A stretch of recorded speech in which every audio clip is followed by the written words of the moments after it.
Hello, welcome back to Aetheral Space 3.3. Last time was a biggie. Oh yeah. If you watch that whole episode, you're a gamer. You are a gamer, and you always will be, I'm sorry. I'm sorry for your loss.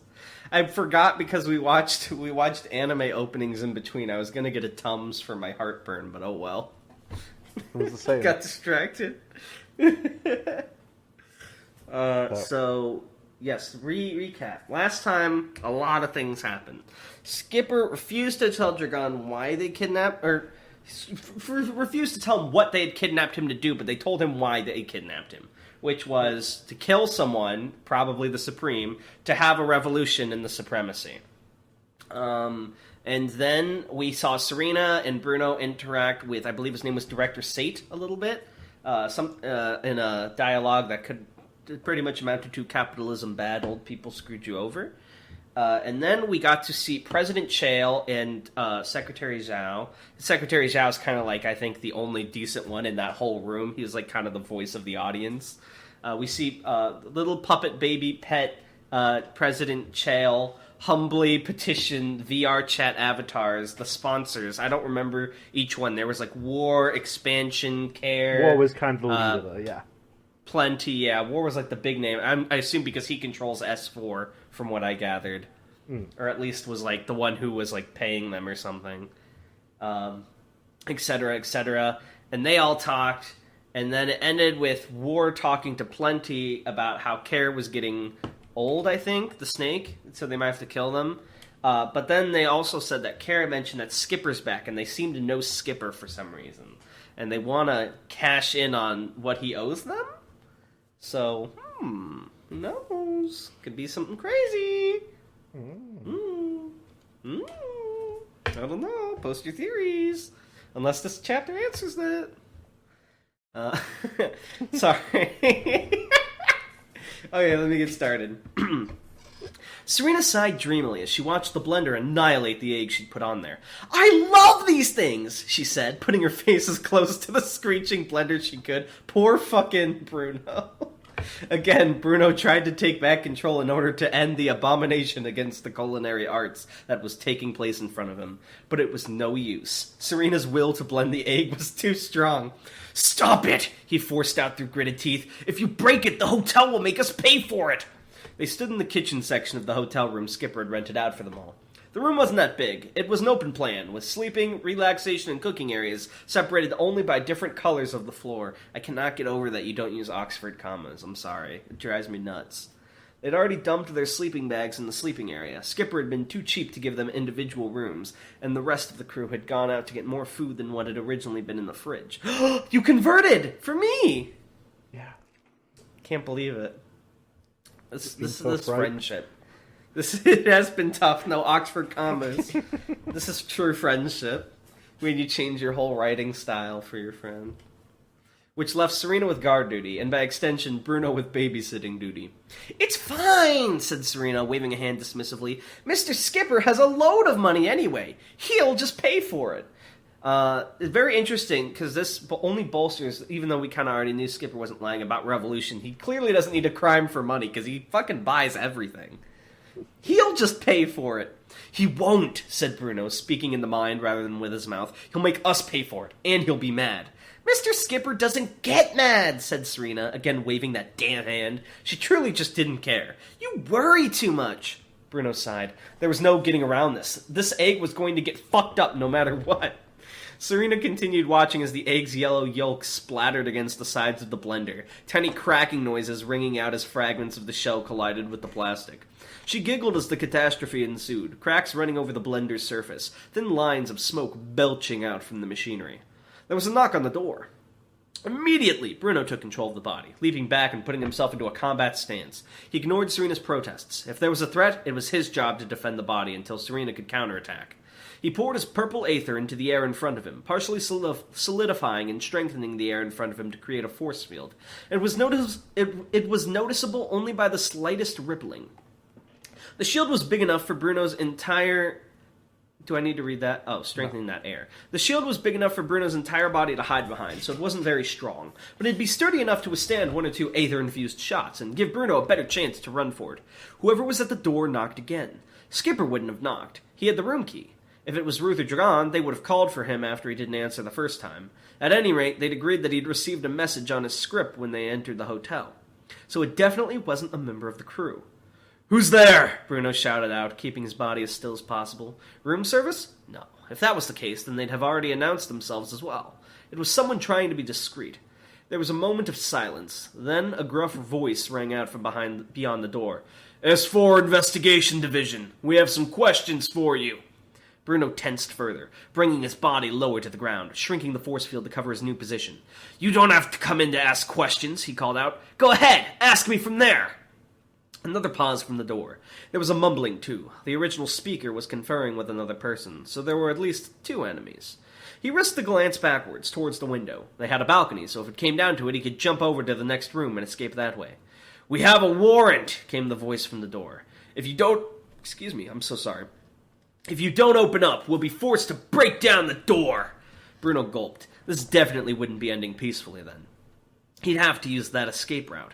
Dispelling the force field, Bruno turned on his heel and ran straight for the... "No!" cried out Serena, reasserting control. She charged towards the door, arms flailing. "If they break the door, Mr. Skipper will have to pay for it!"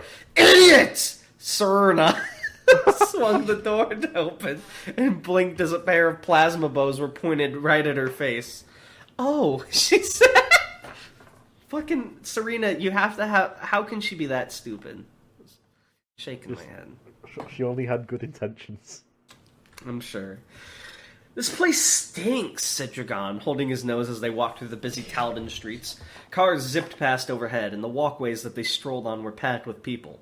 Swarms of airborne drones passed overhead, both security and civilian, the disc-shaped machines chattering at each other in some kind of automatic speak.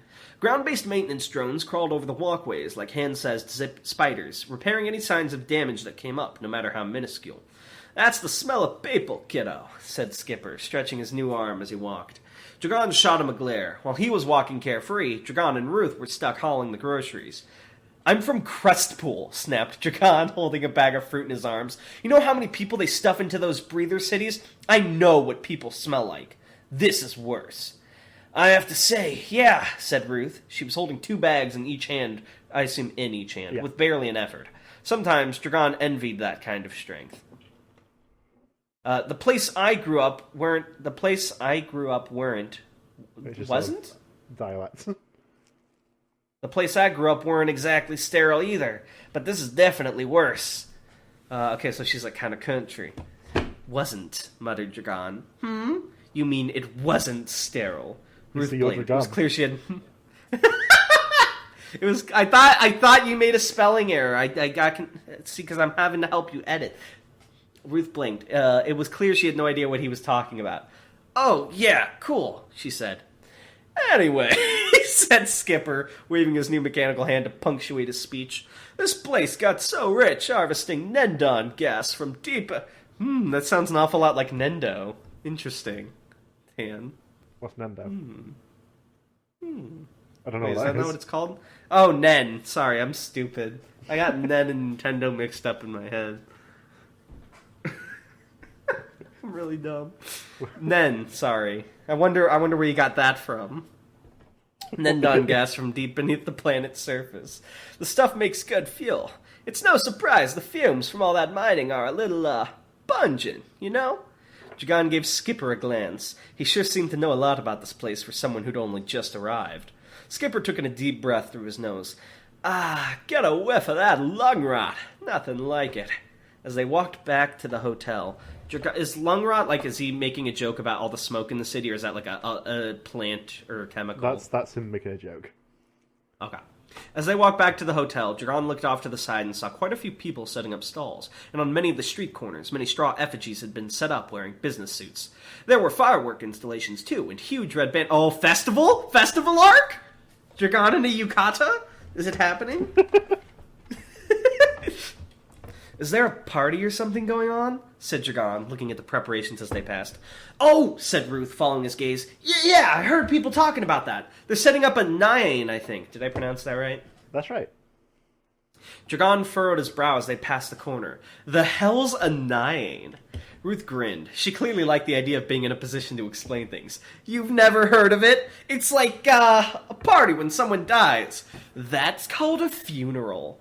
No, Ruth said, snapping her fingers as if trying to conjure an explanation inside her brain. A funeral's for when you're sad that somebody died. A Nyan's for when you're happy about it. So, it's a party for when assholes die. Sorry, I'm breaking accent. That's just really funny. So, it's a party for when assholes die, I guess. Why don't we have that in real life? That's so funny. It's like a X is over party, but like to the extreme. Jail is over! Dragon considered it. It sounded kind of morbid, but it also sounded like a pretty good time. I'm sorry, Tan, I can't get over it. I fucking love your writing. There's a reason I've fallen in love with the series. It's so good.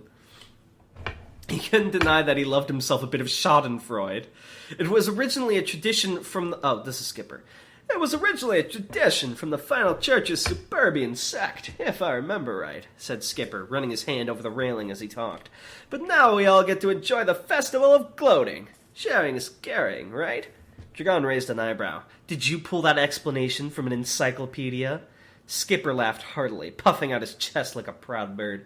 I'm what you call a man of the world, kiddo. Get a good look. His face suddenly snapped into seriousness. Hold up a sec. He thrust his arms out to his sides, blocking Dragon and Ruth's path. His eyes flicked around cautiously, and as Dragon followed that gaze, he too saw what Skipper had seen. Oh, Skipper sensed killing intent. Until now, they'd just been moving with the crowd, not really watching the people they'd been walking alongside too closely. But now that the three of them stopped, the flow of the crowd was moving around them, and even with the grumbles of annoyance from the sudden roadblock, people were still moving. Apart from 7 people in the crowd around them, men in casual clothing, their eyes clearly focused on Skipper, Ruth, and Dragon, who had come to a stop as well. Their hands were in their jacket pockets, almost certainly holding weapons. What's going on? Whispered Ruth, nervous. It made sense. If something kicked off, she was in a bad position holding so many bags. Just chill, muttered Skipper, taking in the numbers and positions of the watchers around them. Plainclothes, huh? Plainclothes, a very telling word to use. Are they security? Said Dragon quietly. I was under the impression we hadn't committed any crimes yet. Well, you know, shrugged Skipper, clearly enjoying the fact that he had 2 shoulders again. Okay. These things happen. They seem to happen a lot around you. Maybe it's not the best time, hissed Ruth. Dragon nodded in hasty agreement. Dragon cannot miss an opportunity to be passive-aggressive. A muffled beep rang out from Skipper's coat pocket, barely audible over the crowd, and without taking his eyes off the men surrounding them, Skipper reached into his pocket and pulled out a script. He tapped the screen with a finger. Looking over Skipper's shoulder, Dragon saw that a message had been sent to his script. The sender was listed as unknown, but the message read, We have your comrade. Surrender peacefully. You will not be harmed. We are anonymous. That last part wasn't in there. Ruth turned pale as she saw the message, looked at Skipper with eyes as wide as saucers. She didn't say anything, but the fear was obvious on her face. They could be bluffing, whispered Dragon. As if on cue, another message came through with an image attached. A photo of Bruno sat in the back seat of a car, scowling at the camera. He didn't look hurt, but he definitely wasn't there willingly. Don't play games, the message read. Car is waiting for you at nearest parking bay. Black cabriole. Skipper sucked in air through his teeth, then glanced at Ruth and Dragon. Indeed, a cabriole model car was docked at the nearby parking bay, its windows tinted and opaque. Well, he said reluctantly, I guess we're going for a ride. As they were led down the hallway of the security complex, not handcuffed, but with weapons of uncomfortable proximity, Dragon watched their captors closely. Oh, so we don't even get the car ride. They're just already captured, right? Well, yeah, it'd just be sort of an awkward car ride, so... Dragon wasn't that familiar with this planet, but from what he understood, law enforcement in Talden was provided by a company called Shooting Star Security Solutions. Frankly, he thought it seemed like a terrible idea to sell the right to detain citizens to the highest bidder, but he guessed it wasn't his place to judge, mostly because he was the one being detained. The guards flanking them were holding plasma bows in their hands, the plasma inside their glass arrows glowing a soft orange. So, just a quick world-building question. Do plasma bows exist because like people in the world were like bows are cool, or are there like genuinely some way they're more effective than guns or plasma guns? It was mentioned earlier, but sort of like actual just liquid plasma. So just to clarify, plasma at this point is not plasma as you know it now. It's a different substance that's just called plasma. But when it's sort of contained in the glass arrow, it can go much further than it can if you just shoot out plasma on its own. So it's for range. Okay. And the plasma itself is like a harmful thing. If it touches you, it like melts you? Yeah. So like the arrow is just the mode of transport, and a plasma gun's just like spewing it out. Yeah. Like a water gun. Basically. That's kind of funny. Okay. And plasma inside the glass arrows... Yeah, these arrows sort of break when they hit something, so you can shoot them further. That reminds me, this actually scarily reminds me of like a thing I saw on Reddit the other day about like the CIA had this weapon. It was a bullet made of ice that used in a battery-powered gun. This was like before forensics was advanced as it is now. It wouldn't work these days. And there's like they put a poison in it. So they shoot you with the bullet, and the bullet had like an ice tip, and it injected the poison in you, then melted, and all that was left was a red dot, and then you'd die of a heart attack. Cool. Sorry, it just reminded me of that for some reason. Their stance was cautious, but there wasn't enough resolution in it for this to be an execution. The guards truly were leading them somewhere that wasn't a body pit. "How the hell did they catch you?" Dragon hissed to Bruno, who was walking alongside him. "It wasn't my fault," he snapped. "I was about to get away. Ask Serena what happened." Bruno's features softened, became Serena's. "It wasn't my fault either," she protested. "Bruno said if we broke something, Skipper would have to pay for it, so I couldn't let them break the door down." "Your concern for my wallet warms my heart," Miss Dell said Skipper, leading the pack. "Skipper, shut the fuck up, you're all going to prison." "Quiet!" The guard next to him thumped him with the end of his plasma bow, and Skipper staggered forwards. Ruth stepped forward, growling from deep within her throat, but a firm pull back from Bruno stopped her from just jumping on the guy. It's cool, said Skipper, recovering his balance. Let's all just relax, yeah?" The yellow dots on the visors of the other guards glanced towards each other. Even without being able to actually see their eyes, their nervousness was obvious. It made sense. A person who could use Aether was often just as dangerous unarmed as otherwise. Personally, Dragon had little... Oh, they haven't put anything in them that seals their Aether power yet.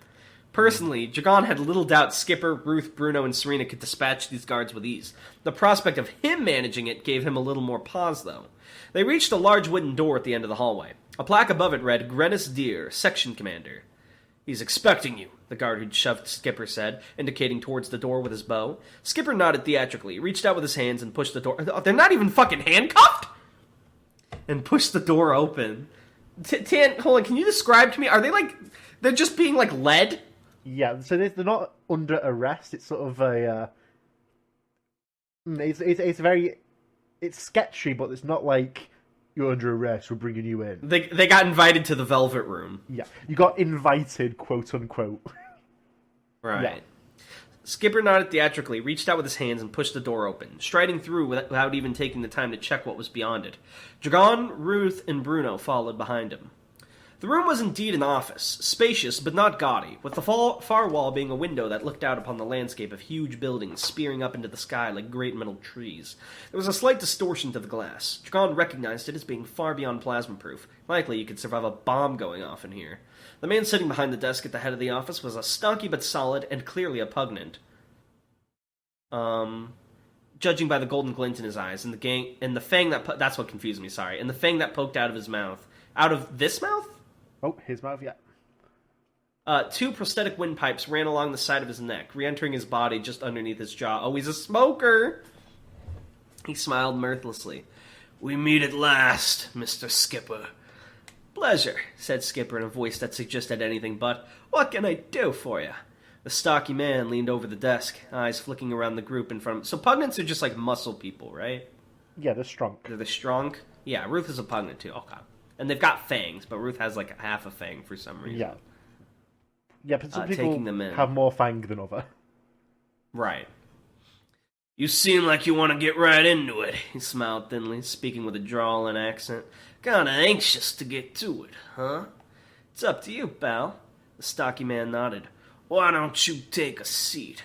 With a tap of a script on the desk, 4 automatic chairs hovered from the corner of the room and deposited themselves behind Dragon, Skipper, Ruth, and Bruno. I love how fucking extra the future is in Aetheral space. It's so good.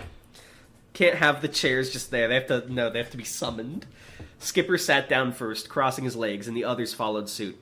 Pretty sure we haven't met before, said Skipper, moving around in the chair, trying to get comfy. I'm the commander of these fine young men and women, the stocky man replied, nodding towards the guards still standing behind them. I'm pretty sure my name's on the door. Grinnis Deer. Skipper grinned. Never heard of ya. Couldn't he at least try not to antagonize the people holding them at gunpoint? Dragon shot Skipper a glare, which he, of course, ignored. Deer steepled his fingers as he regarded Skipper.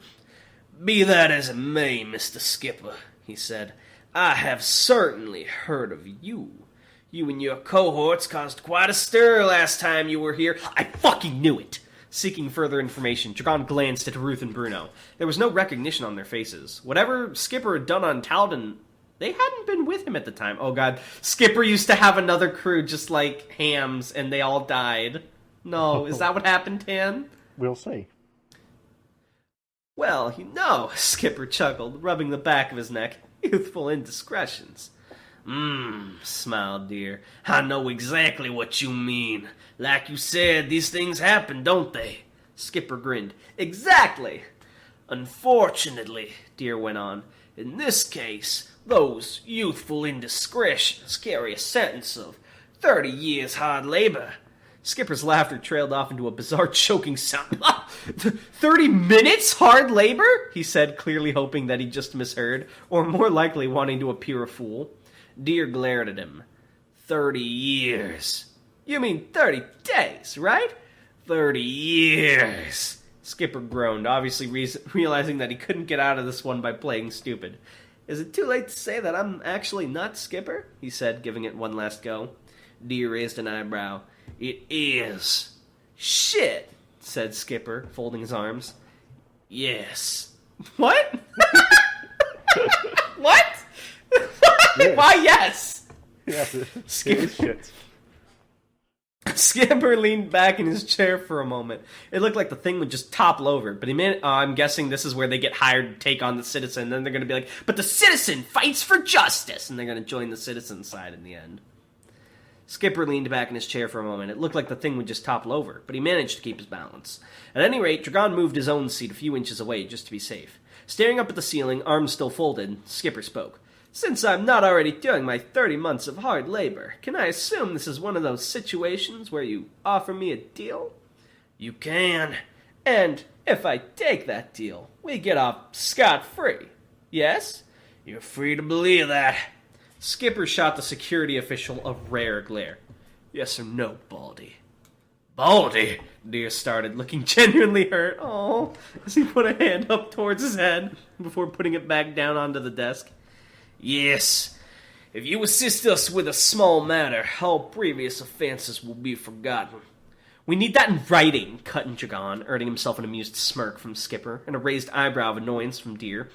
You'll get it, Deer said tersely, after a moment's consideration. Now, as to what we need from you. He slid his script over the desk. On the screen was an image of the office Dragon had seen on the news, the one that had apparently been bombed earlier that week. Deer looked at them gravely. What do you know, he said, of the man called the Citizen? Bum, bum, bum. All right. So yeah, as expected, they're getting roped into the Citizen as the villain, but I think largely the government's the bigger villain, and I think they're either going to team with the Citizen, or maybe Muzazi will come and punish these corrupt fucks in one way or another. I don't know. I miss Muzazi. But, I really do. It's been too long. Yeah, it was another setup chapter, but hopefully it was enjoyable. I liked it. No, don't apologize for setting up the plot of the arc. I really like that you're putting so much time into it, and I don't think you stray too long with any one thing. Kept it relatively moving. They're only really getting interrogated / quote-unquote setting up towards the end. The rest is just getting some nice interaction, building out the relationships amongst the crew members. Pretty interesting stuff. Slice of life with eggs getting blended. Yeah. You need those little slice of life moments, though, in between to cut up all the action. So, I like it.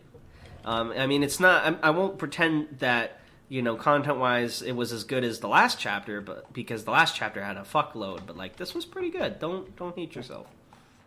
Good stuff. Nice. Well, have you got a question for this week? Let me think about it. Okay, so...